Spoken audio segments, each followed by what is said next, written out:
పొట్ట విప్పి చూడు పర్రెలుండు కల్వకుంట్ల పనితనము కానరాదయ విశ్వదాభిరామ చింతమడక డ్రామ ఇట్లనే కనిపిస్తా నిన్న మేడిగడ్డకు పోతే ఏముంది ఇదివరకు రాక ఎవరిని పోనీయలే కాంగ్రెస్ పార్టీ అధికారంలోకి వచ్చింది కదా ఇక మేడిగడ్డకు పోయి చూస్తే ఏమున్నది మేడిగడ్డ దేనికి పనికి రాకుండా కాళేశ్వరానికి ఇక తాళం వేసుకొని వచ్చు తప్ప మిగిలింది ఏం లేదు. 1 కోటి ఎకరాల మాగాణమని పచ్చి అబద్ధాలు చెప్పుకుంటా స్థిరీకరణ మన్ను మశాడమని అన్ని దొంగ మాటలు చెప్పి 1,00,000 కోట్ల రూపాయలు బూడిదలో పోసిండు కేసీఆర్. బూడిదలు ఏం పోయలే మింగిడు కానీ జైలు వేసుకున్నాడు.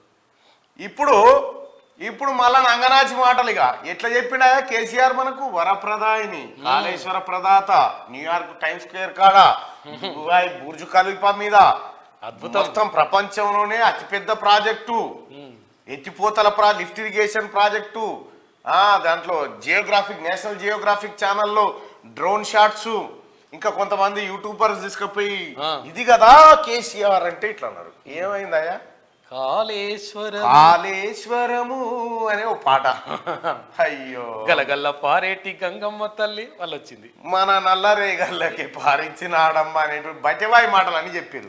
ఈ పాటలు ఉత్తయే, ఈ డ్రామా ఉత్తదే, ఈ నీళ్లు ఉత్తదే, ఈ స్థిరీకరణ ఉత్తదే. నీళ్లు మాత్రం ఆగమైపోయినాయి, నిధులు మాత్రం మింగింది ఒక్కటే నిజం. అంతే, ఏం తేలనే. నిన్న 5 మంత్రుల బృందం పోయిందాడికి. ఉత్తమ్ కుమార్ రెడ్డి గారు, పొన్నం ప్రభాకర్ గారు, కోమటిరెడ్డి వెంకటరెడ్డి గారు, పొంగులేటి శ్రీనివాసరెడ్డి గారు, దుద్దిల్ల శ్రీధర్ బాబు గారు, జీవన్ రెడ్డి గారు, వివేక్ గారు, వీళ్ళందరితో పాటు ఉన్నతాధికారులు ఈఎన్సీ దగ్గర నుంచి ఇంజనీర్లంతా మళ్ళా ఎవరు కాంట్రాక్ట్ పట్టిన వాళ్ళంతా పోయి కాళేశ్వరం కాడి మేడిగడ్డ కాడికి పోతే ఏమున్నది ప్రజలారా? మొత్తం డొల్లా. మేడి పండు చూడు మేలిమయుండు టైప్లో ఉన్నది అనుకోరాదు. మేడిగడ్డ చూడు మేలిమయుండును, పొయ్యి చూస్తే పర్రెలుండును, కల్వకుంట చిత్రాలు అన్ని కావయా విశ్వదాభిరామ చింతమడక డ్రామ. ఇగో ఇదే పరిస్థితి కనిపిస్తూ ఉంది. నేను మొదటి నుంచి చెప్తానే ఉన్నా, ఈ కుండలు పెట్టి బాగోలు ఎత్తుకపోయినారు నాయన, మనకు అరచేతిలో వైకుంఠం చూపెట్టిండు కాళేశ్వరం అన్న. ఇక్కడ వాస్తవానికి కూడా మరి నిండియాలేమని ఇచ్చిరో తెలియదు కానీ మొత్తం కాళేశ్వరం తోటి మనకేం చెప్పారు కేసీఆర్? 1 కోటి ఎకరాలు భారతం, 1 కోటి లేదు, 2 పీసు లేదు. 90,000 కోట్ల రూపాయలు ఖర్చు పెడితే 90,000 ఎకరాలకు కూడా నీళ్ళు రాలే. అంటే 1 కోటి రూపాయలకి ఎకరా, 1 కోటి రూపాయలకి ఎకరా వార పెట్టినాయా సారు? పనిగల మేస్త్రి పందిరేస్తే కుక్కతో కదా కూలిపోయినట్టుగా 1 కోటి రూపాయలకు మనం 1,00,000 రూపాయలు మీకు దమ్ముంటే ఇంకా ఎవడైనా కాళేశ్వరం మీద, కాళేశ్వరం మహా అద్భుతం, మీకేమన్నా భ్రమలుంటే నేను సాదరంగా ఆహ్వానిస్తున్నా క్యూనిస్ కాడికి రండి. మంచి ఎక్స్పర్ట్ పోత్ మొగోలు ఎంత దారకారులు వస్తారో రండి. నిజంగా కాళేశ్వరమే ఖతర్నాక్ అయ్యేదంటే కేసీఆరే మాట్లాడేటోడు. మీ సన్నాసులారా మీకెందుకు అప్ప చెప్తుండే పని మాట్లాడమని?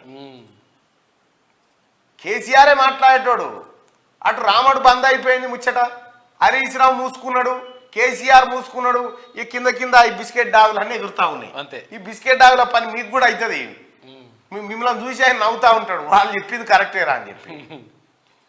నిన్న కాళేశ్వరం కాడికి పోతే ప్రజలారా ఇప్పుడు పోయి చూసి రాపోర్రి. గతంలో అంటే కేసీఆర్ మనల్ని బోనియలేగా. నిజంగా అద్భుతమైన ప్రాజెక్టే, నిజంగా దాంట్లో నిజాయితీ ఉండి బ్రహ్మాండంగా ఉండి ఈ చేస్తే ఈ అయ్యకు అదే లేదు ఇంకోటి ఏదో అన్నట్టుగా ఈ రెండు టీఎంసీలకే దిక్కు లేదంటే 3వ టీఎంసీ దుకాణం తెరిచే కేసీఆర్ కథ ఇట్లుంటది అన్నట్టు. ఇప్పుడు బయటపడుతుంది, ఇక జీర్ణం అయితలేదు.